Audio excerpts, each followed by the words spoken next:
Hello, and welcome to Fit Health OF News, bringing you all the latest in health, fitness, and relationships from across the country. On this week's episode, we're going to cover current events, including the flu, the measles, and some of those illnesses you've been seeing covered in the news. In health, we're going to cover a wide range of study topics, including narcissism, cocaine, diarrhea, and more. In fitness, we're going to talk about some different study topics and how they affect mental health. Some of the ones we're going to talk about include takeout food and screen time in teens. And in relationships this week, one of the main things we're going to talk about is how men deal with breakups differently than women. And lastly, we're going to end on a top 5 list. All right, let's get started. Our lead story in current events is that colorectal cancer has been rising in those under 50, roughly doubling in that population since the 1990s. And a recent research study found that in 2023, 13% of colorectal cancers were in that under 50 age group. So if you are someone under 50, don't just assume that because you're younger that you can't get that type of cancer. Screening still may be necessary, so that may be something to talk to your doctor about. Interestingly enough, additionally, researchers at the University of Jyvaskala, Jyvaskyla, have developed a new AI tool. It's a neural network model that can actually analyze tissue rates really much faster and more accurately, at an accuracy rate of 96.74% based on the study. And this can actually help predict colorectal cancer better. So, along the same lines, we're actually helping to predict these types of cancers more accurately and faster using AI. So while the trend might be going up in the younger populations, our tools for detecting this type of cancer are also improving. So hey, we're coming after you, colorectal cancer. In other news, the flu. We've been talking about the flu pretty much every week. I actually had it myself recently. However, the flu season is finally starting to slow down. Pretty much all the metrics that the CDC uses to measure the flu, we're seeing these numbers finally start to diminish. So, you still got to watch out because the flu is still out there. However, it is not looking as severe as it once was before. So that is good news. In other news, the measles. There's more measles happening. As of February 27th, there's been a total of 164 cases reported by 9 different jurisdictions, which is significantly more than last time I reported on the measles. So, even though we're only still talking about numbers in 3 digits, the numbers are rising and escalating. So, if this is something to basically be aware of, and keep a lookout for.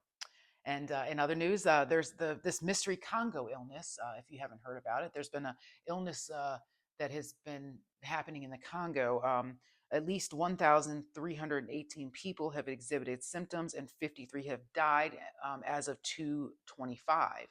And by 2/27, that death toll was up to 60. So this is the type of illness that is basically symptoms are coming and then rapid decline of health is happening, and death can be happening very quickly.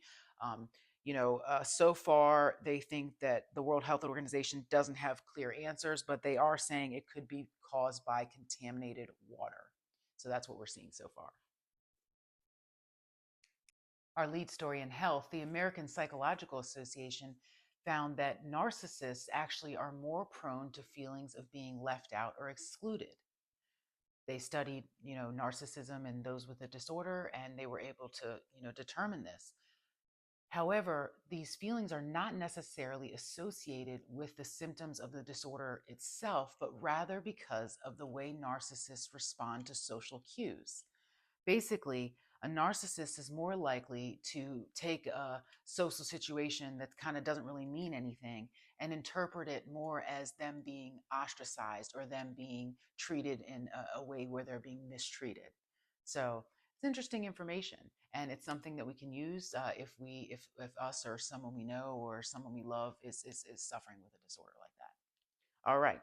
In other news, researchers at the University of Pennsylvania School of Nursing also found, promising information and treatment information in terms of cocaine use and cocaine use disorder.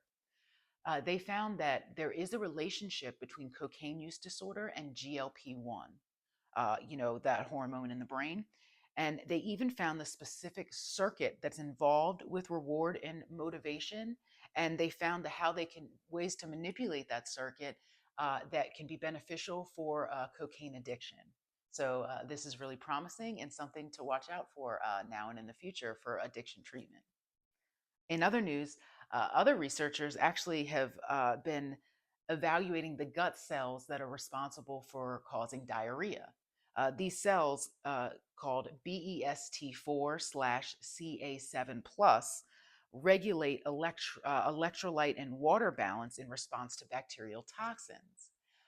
So basically, these researchers created mini organ-like structures in the lab, and they saw how they responded to different, these cells that cause diarrhea would respond to different situations, and they were able to evaluate how what made it worse, what made it better, and what medications would make it worse or better. And this is really promising research, for our health.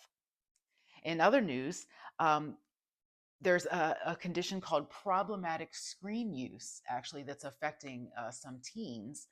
Um, Screen time really went up in numbers during the pandemic, and current estimates indicate that the average adolescent, spends 8 hours a day on screens.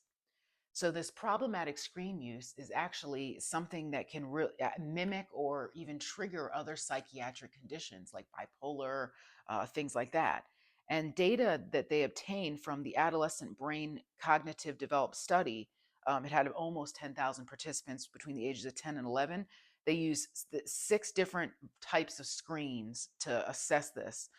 It was television, video games, texting, watching videos, video chatting, and social media, and they're able to assess this screen time to see how this problematic screen time affected things. And apparently this can be very, very detrimental to mental health, even causing some manic symptoms in teens.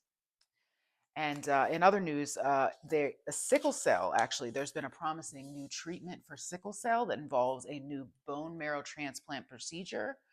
It's used for people who have a half compatible donor. And according to John Hopkins, the data that was published in the New England Journal of Medicine evidence, 88% of the 42 people with severe sickle cell who had the procedure were considered cured after 2 years. Our lead story in fitness this week has found that environmental factors like smoking, how you eat, the type of job you have, your socioeconomic status, these type of factors actually impact how long we live and how well we live more than our genes. A lot of times people will think, oh, I just have bad genes. But no, actually, the way we live impacts our longevity more than our genes, according to a new study. All right. In other news, the FDA put out a release indicating that there's a rising problem with pet obesity. As of 2022, 60% of cats and 59% of dogs in the US were considered overweight or obese. And some of the reason that this is a concern is because the obesity in pets can basically cause some of the same health problems that it does in humans, diabetes or heart disease, things like that. So if you think that your pet could be having a problem with fitness, maybe consider starting an exercise regimen or definitely talking to your vet about your pet's nutrition. All right, in other news, there's been a correlation between takeout food and the frequency at which a person gets takeout food and their mental health.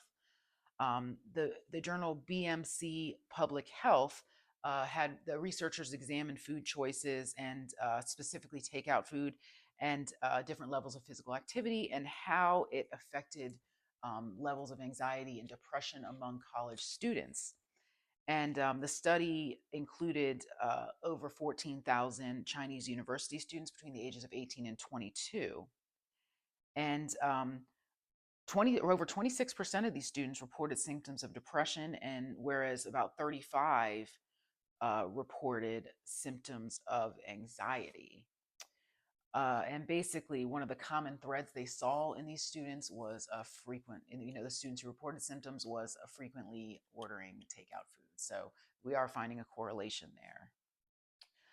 And another story that we are finding here that we found interesting was a correlation between the hormone melatonin and night shift workers. So if you are a night shift worker, somebody who works overnight shifts or does anything like that, the normal nighttime clock that your body has, melatonin has a lot to do with that.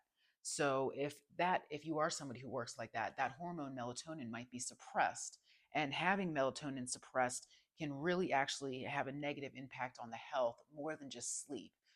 There can even be, certain cancers associated with it. So, in a study of 40 night shift workers, researchers found that this actually supplementing with melatonin can be really beneficial for health and sleep, and it can even, be a viable intervention strategy and reducing the burden of cancer and other health issues. So that's something to look into if you're a night shift worker. Our lead story in relationships, both Channing Tatum and Zoe Kravitz are either dating or have been seen around town with new people. So Channing Tatum is apparently dating model Inca Williams, and Zoe Kravitz has been seen with Noah Centineo. So we hope that that's going well. That this new dating relationships are going well for both of them. In other news, a 100-year-old man who lives with his 98-year-old wife. They've been married for 78 years. They live independently together. This young man, this young man, he drives to the gym. He works out 5 days a week. He does cardio, strength training, and the Today Show, or sorry, excuse me, Today.com did a really, really lovely story about him. So we wanted to share that. We were very impressed with this gentleman who still takes care of his wife, still goes to the gym, still, works out, and this 100-year-old is really the epitome of health and fitness and relationships. So he is exactly what this show is all about. And in other news, a research published in Psychology Today explained how men and women deal differently with breakups. So, how do they deal differently with breakups?